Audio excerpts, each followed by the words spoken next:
Welcome to my channel friends. আপনারা কি জানেন ভারতে এমন অনেক ভৌতিক দুর্গ আছে যেখানে মানুষ গেলে আর ফিরে আসে না। এই দুর্গগুলির এমন অনেক অজানা রহস্য আছে যেগুলি আমাদের কাছে আজও অজানা। আচ্ছা চলুন জেনে নিই তো এমন 5টি ভৌতিক দুর্গ সম্পর্কে। এই ভৌতিক দুর্গগুলোর মধ্যে শেষের যে দুর্গটি রয়েছে সেটি নিয়ে অনেক বর্তমানে সিনেমা এবং ধারাবাহিকও তৈরি হয়েছে।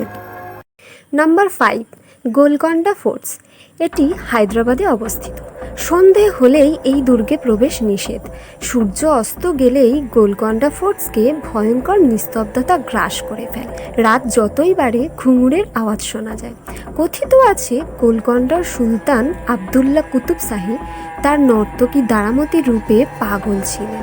দারামতি মারা যাওয়ার পর তাকে এই দুর্গতে কবর দেওয়া হয়।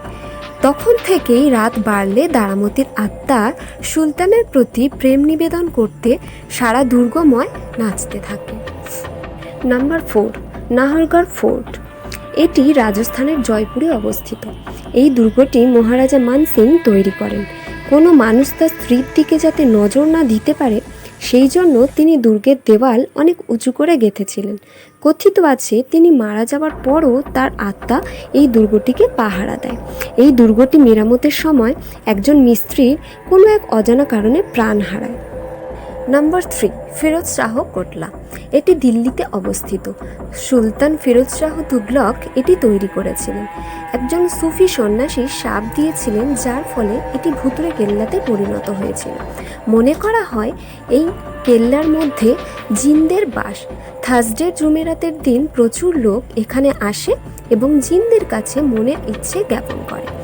পরপর 7 জুমেরাতের দিন মানত করলে মানুষদের মনের ইচ্ছে পূরণ করে এই জিন। বদলে জিনদের খুশি করতে ফল, খাবার, এমনকি অনেকে বিরিয়ানিও দিয়ে যায়।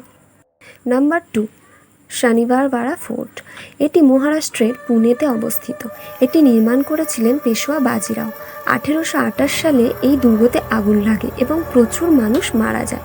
বাজিরাওর নাতি নারায়ণ রাও সেই আগুনে পুড়ে মারা যায়। মারা যাওয়ার সময় নারায়ণ রাও কাকা বাঁচাও করে চিৎকার করেছিলেন। আজও শোনা যায় এই দুর্গতে কাকা বাঁচাও বলে কেউ চিৎকার করছে এবং হাজার হাজার মানুষের আত্মারাও নাকি এখনও কাঁদে এই দুর্গতে। Number 1, Bhangar fort. এটি রাজস্থানে অবস্থিত। এটি ভারতের মধ্যে সবচেয়ে ভুতুড়ে জায়গা।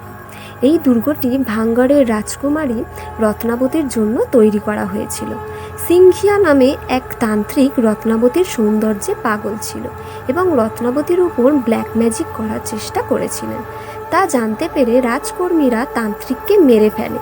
মরার আগে তান্ত্রিক অভিশাপ দেয় যে এই দুর্গের কেউই বেঁচে থাকবে না, সবাই মারা যাবে।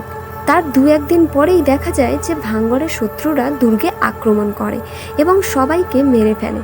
তারপর থেকে দুর্গের মানুষদের আত্মা এই দুর্গে ঘোরাঘুরি করে। আর্কিওলজিক্যাল সোসাইটি অফ ইন্ডিয়া সন্ধ্যের পরে এখানে ঢোকা নিষিদ্ধ করে দেয়।